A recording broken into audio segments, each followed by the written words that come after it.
서서 그대로 하나님의 말씀 같이 읽도록 하겠습니다. 출애굽기 15장 22절에서 27절까지의 말씀입니다. 한 목소리 같이 서로를 향해서 두 사람 이상 예수님 때문에 행복하십시오라고 인사하도록 하겠습니다. 예수님 때문에 행복한 우리 다음 세대 우리 성도님들 되실 수 있기를 바라겠습니다. 지금처럼 물이 겁나게 마시고 싶은 때가 없어요. 그죠? 왜 그렇죠? 너무 더워요. 너무 더우니까 물을 참 많이 마시게 됩니다. 저는 원래부터도 물을 많이 마시는 사람이었는데 여름만 되면 엄청나게 마십니다. 나중에요 배탈이 나요. 왜 그럴까요? 찬물을 그냥 덥다고 들이키다 보니까 나중에 배가 차가워져가지고 설사를 자주 해요. 여름에. 그리고 잠깐 또 따뜻한 물 먹고 또 물을 절제하다가 좀 괜찮아지면 또 더우니까 또 마시고 또 마시고 설교할 때마다 이 한 병 거의 한 잔 다 마시거든요. 저는요. 평상시에도 마시는데 더우니까 더 마십니다. 그렇다고 많이 마시면 배 아프죠. 안 마실 수도 없고요. 이런 걸 갈증이라고 우리가 보통 말을 하잖아요. 더운 날은 갈증이 참 심합니다. 근데 물에 대한 갈증만 있는 걸까요? 꼭 그런 것만은 아닙니다. 내가 하고 싶은 일이 있어요. 근데 그게 잘 안 돼. 그럴 때 우리는 그럴 때도 갈증을 느낀다라고 이야기를 합니다. 공부를 참 잘하고 싶은데 애쓰는데도 안 돼요. 근데 목사님이 경험해보고 옆에서 보면 노력하는 만큼 반드시 오게 돼 있어요. 처음에는 잘 안 되지만 노력을 안 하니까 그러는 거예요. 갈급함만 있는 거죠. 애쓰면 됩니다. 공부만 그런가요? 여러 가지도 있어요. 친구를 사귀는데도 누구는 정말 잘 사귀어. 근데 자기는 오래 걸려요. 한 명 사귈까 말까 한 학기 지나가는데도 그렇게 친구에 대한 갈증을 느끼기도 한다는 거죠. 그럴 때는 물에 대한 갈증이 있으면 물을 마시면 됩니다. 그런데 그럼 내가 살아가는 삶 가운데 만나게 되는 삶의 문제에서 겪는 갈증은 어떻게 해야 될까요? 우리 하나님이 그 대답을 주십니다. 이야기 속으로 한번 들어가 볼까요? 하나님은 10가지 재앙을 통해서 애굽의 포로로 잡혀있던 이스라엘 백성들을 끌어내셨습니다. 광야로 끌고 가셨어요. 그 다음에 어떤 일을 하나님이 행하셨죠? 홍해를 만납니다. 바다같이 깊은 곳이에요. 그곳은 어떻게 하나님이 하셨죠? 아무도 모르세요? 좋네. 아무도 모르니까. 어떻게 하셨냐면요. 그 홍해, 바다 같은 거대한 홍해를 갈라놓으셨어요. 그 애니메이션을 보면 막 물벽이 세워지고 하는데 물론 그렇게 됐는지 모르죠. 아무도 본 사람이 없으니까. 그냥 마른 바닥을 내셨다고 말씀을 하셨거든요. 동풍이 조용히 불어가지고 그 길을 하나님 만드셨습니다. 이스라엘 백성들이 신기한 걸 경험한 거죠. 그 홍해 뒤에서는 애굽의 군인들 쫓아오는데도 홍해가 갈라져 물이 말라 건너갈 수 있는 땅이 되니까 200만이 넘는 사람들이 그곳을 다 건너갑니다. 엄청난 역사를 경험했잖아요. 애굽에서는 10가지 재앙, 애굽 사람들은 다 죽거나 병들거나 못 먹거나 막 이랬단 말이죠. 이런 너무나 놀라운 역사를 경험하고 이제 홍해를 건너 3일 정도 광야 사막 같은 길을 걸어가고 있었습니다. 그런데 3일쯤 지나면 가지고 왔던 물도 쌓았던 물도 조금씩 떨어지기 시작하는 때 아니겠습니까? 수루 광야쯤 지나게 됐어요. 마실 물이 점점 떨어지는 거예요. 이제 데리고 왔던 짐승도 사람 마실 물도 별로 없는데 짐승께 줄 수가 없잖아요. 그렇게 또 버텼어요. 3일 버티고 조금 더 가니까 마라라고 하는 지역 이름이에요. 그곳에 딱 도착했습니다. 근데 그곳에서 물을 발견했네요. 가서 물을 먹으려고 해요. 물을 먹으려고 마셨더니 맛이 어떻다라는 거죠? 왜 쓸까요? 짠물이었던 거예요. 이스라엘에 가면 사해라는 거 여러분 아시죠? 사람이 둥둥 뜰 정도로 그렇게 염분이 강한 곳이 있어요. 아니 내륙 안에 바다도 아니고 내륙 쪽에 그게 있는 것을 보면 그쪽에는 그런 것이 얼마든지 있을 법한 땅이었단 말이죠. 너무나 짠 거예요. 그러니 여러분 목마를 때 짠물 먹으면 어떻게 될까요? 죽는 거예요. 목 타가지고. 물도 없는데 짠물까지 마시면서. 그러니 못 먹게 된 그 물을 두고서 이제 이스라엘 백성들이 하나님을 향하여 원망하기 시작한 거예요. 이미 수르 광야에서부터 물이 점점 떨어져 가니까 이미 이 안에서부터 올라오고 있었거든요. 우리 다 목말라 죽는 거 아니야? 다 여기서 물도 없이 있다가 다 갈증에 탈수에 그렇게 죽는 거 아니야? 이 마음이 슬금슬금 이 마음에서 막 올라오고 있는데 물을 발견했다 싶었는데 그 물이 못 먹는 물이네. 하나님 그래도 괜찮아요. 믿음을 가지고 더 걸어갈게요. 이렇게 할 수 있을까요? 못하는 거예요. 그래서 모세를 원망하게 됩니다. 모세만 원망했겠습니까? 하나님을 향해서 똑같이 원망하는 거죠. 하나님 우리를 데리고 와서 이곳에서 목말려 죽이려고 하는 겁니까? 라고 원망과 하나님을 향한 비난이 계속해서 있었던 거죠. 출애굽기 15장 24절에 이런 말씀이 있습니다.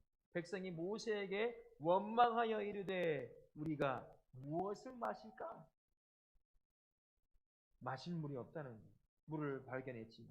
그러니 원망 섞인 말들이 나온다는 거죠. 3일 전쯤, 한 4일 전쯤 어떤 일을 이들이 겪었는 줄 아십니까? 말씀드렸잖아요. 애굽의 10가지 재앙을 통해서 그 당시 지금의 미국과 같은 초강대국이 완전히 쑥대밭이 된 거예요. 그걸 경험했어요. 근데 자기들만 멀쩡하게 살아서 그 포로에서 끌려 나왔단 말이죠. 홍해 앞에 이제 다 죽었다고 생각하는 그때 홍해가 갈라지며 그 땅을 마른 땅으로 건너 200만이 넘게 그 사람들이 건너 넘어온 거예요. 그걸 경험한 지 고작 3일 조금 넘었을 뿐이에요. 여기서 3세판이 남았을까요? 여기서 3일 있잖아요. 3번씩 뭐 한다는 거지. 작심삼일 이게 나왔을까요? 3일밖에 못 참아. 사람은 아무리 많이 참아도 열이 받은 거죠. 사람은 모세에 원망하고 하나님을 원망한 거죠. 하지만 모세는 달랐습니다. 바로 그때 모세가 한 일이 있었어요. 갈증에 시달리는 백성들을 두고 자기를 죽이겠다고 달려드는 백성들을 두고 모세는 하나님을 원망하지 않고 뭘 했을까요? 하나님을 향해서 기도의 자리를 나눴어요. 하나님 목이 말라 갈증 가운데 우리가 힘들어 죽겠어요. 하나님 앞에 나아가서 전심으로 그 갈증을 호소하며 물을 달라고 기도했습니다. 그러자 하나님께서 모세의 눈을 열어 뭘 가르쳤죠? 나뭇가지 하나를 딱 가르친 거예요. 그게 뭔 나무였을까요? 사탕수수나무였을까요? 뭐길래 그 나무 하나 가지를 가지고 가리키니까 그 가지 가지고 그 써서 너무 짜서 쓴맛이 날 정도의 물에게 딱 던지니까 그 물이 먹을 물이 됐어요. 마실 물이 됐어요. 성경 표현을 한다면 단물이 됐다고 하거든요. 달 수밖에 없죠. 설탕물이 되지는 않았을 겁니다. 먹을 물이 된 거죠. 극한 갈증에 먹을 물이 되니까 그 물이 이젠 단물처럼 느껴지는 거 아니겠습니까? 하나님 앞에 기도하면 그 문제 해결될 텐데 이스라엘 백성들은 당장의 목마름 앞에 하나님이고 모시고 없는 거예요. 모세고 모시고 없는 거예요. 여러분은 어때요? 우리 친구들 이번에 기말고사 잘 봤어요? 혜윤이 어디 갔어? 잘 봤어? 갈증이 없겠구만. 다른 친구들은 어때요? 못 봐가지고 시험 점수에 대한 갈급함이 있습니까? 지혜가 없다고 갈급합니까? 하나님이 기도하라고 하셨어요. 모세는 그 상황에 원망이 아니라 기도의 자리로 갔습니다. 우리에게도요. 학교 생활하고 학원, 직장, 사업에 이런 생활을 하다 보면 이런 문제들 앞에 언제나 만나요. 문제 없이 살아가는 사람이 누가 있습니까? 그 문제 앞에 만나요. 예수 믿는 사람은 여기서 달라지는 겁니다. 예수님이 없는 사람들은 세상을 원망하죠. 머리 좋지 않게 태어나게 한 부모에게 엄마 책임이라고 아빠 책임이라고 떠넘기죠. 하지만 예수 믿는 사람은 그때 어떻게 하겠어요? 기도 자리에 갖고 갑니다.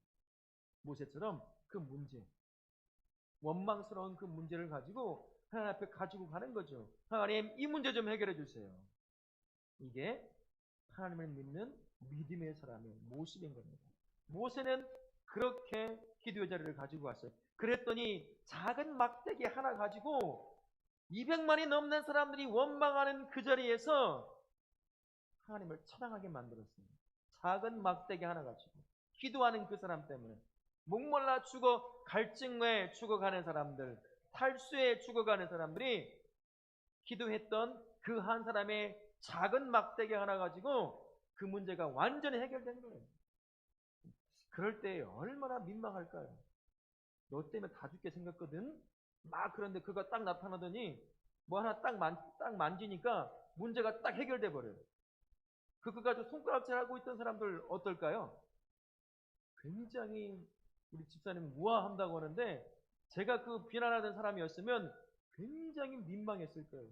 미안하고 민망하고 얼굴로 어이터 저것만 만지면 되는 건데 모세를 보고 야 기도했으면 되는 건데 그거 부럽다고 그 원망을 하고 했으니 얼마나 민망했겠습니까? 그런 일이 발생하는 거예요. 문제 앞에 있어요? 여러 가지 문제를 겪고 있습니까?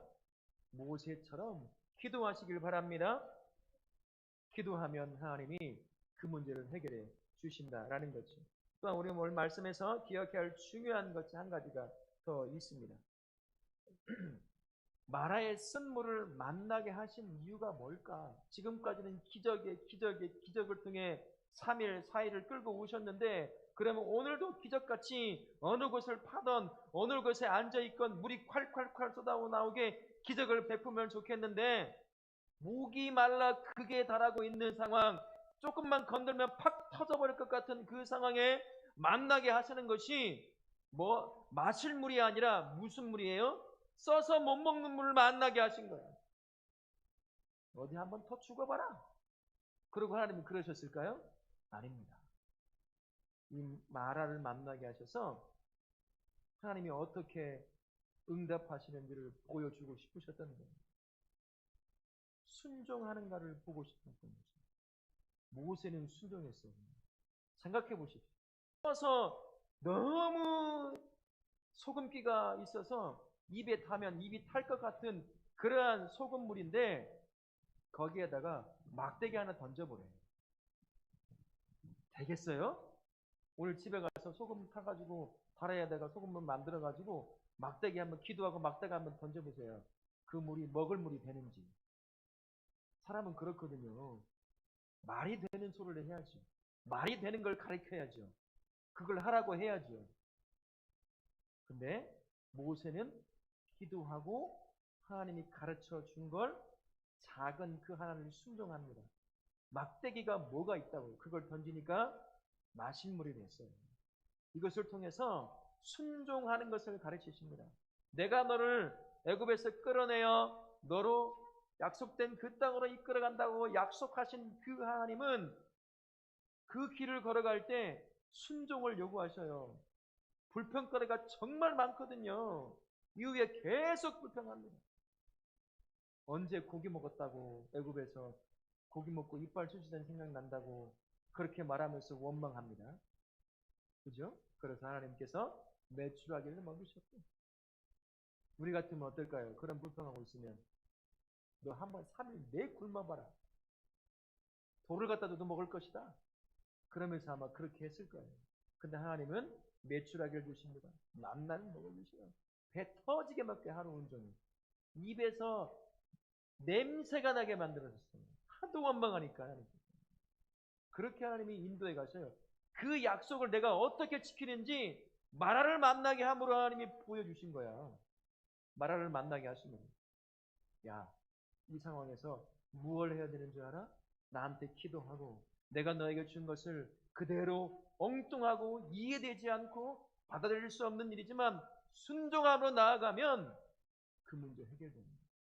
지금 너에게 요구하는 것은 순종이라고 말씀합니다.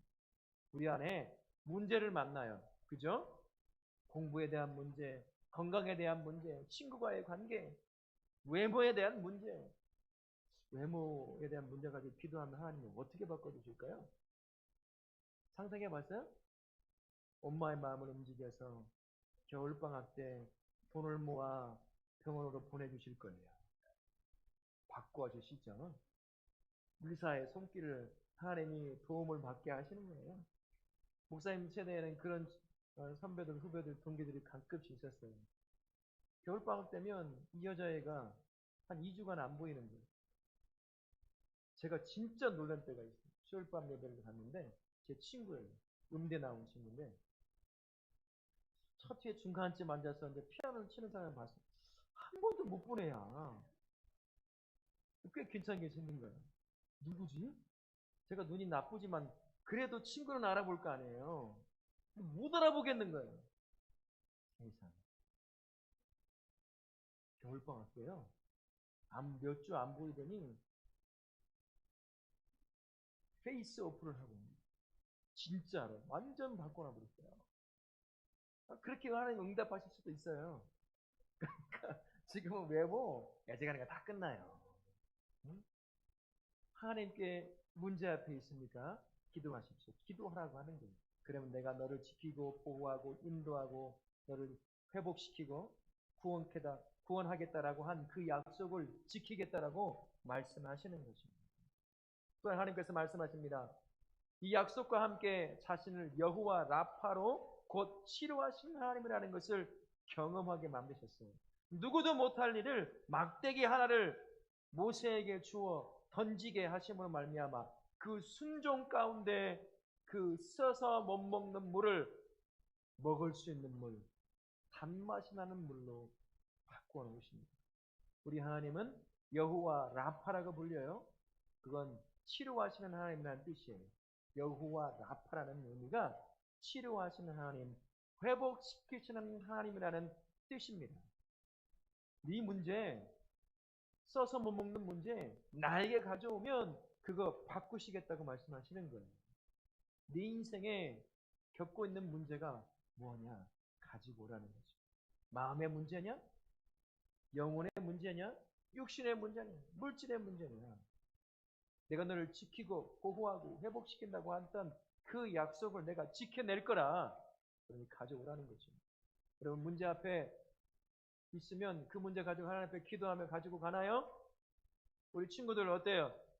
나는 하나님 앞에 기도합니다 라고 하는 친구 손 한번 들어보세요. 기도합니까? 하니까 하품하고 있습니다. 그게. 네? 기도하는 친구 없어요? 오늘부터 어려움이 있을 때 가장 먼저 어떤 일을 하면 될까요? 하나님이 어려움을 만나게 하시는 이유가 뭐예요? 기도하는 순종을 하라는 거예요. 기도하는 자가 하나님께서 내 문제를 해결하시고 회복시키는 것을 경험하게 되죠. 그 사람이 더 기도하게 되어 있어요. 그 한 번의 경험이 중요한 거죠. 그러니 여러분 여호와 라파 되신 하나님이 우리에게 말씀합니다. 너 문제 있지? 너 알아. 남들에게 말하는 문제 있는 거 다 알거든? 그거 가지고 있지 말고 나한테 모세가 그랬던 것처럼 그 문제 가지고 나한테 가지고 와. 내가 그 문제 치료할 테니까 그 문제 해결할 테니까 그 문제 회복시켜 낼 테니까 가지고 오라는 거죠. 순종하라는 거예요. 여기는 우리 모든 다울학교 다음 세대 그리고 다음 세대를 세운 우리 선생님들 그리고 부모 세대 모두 모세에게 가르쳤던 그 기도하는 순종을 통해서 여러분들 어려운 문제를 만나거든 하나님 앞에 가지고 나가서 그분이 어떻게 그 문제를 해결하시는지 회복시키시는지 풍성하게 경험하시는 우리 친구들 그리고 우리 부모 세대 되실 수 있기를 예수님의 이름으로 축원합니다. 아멘.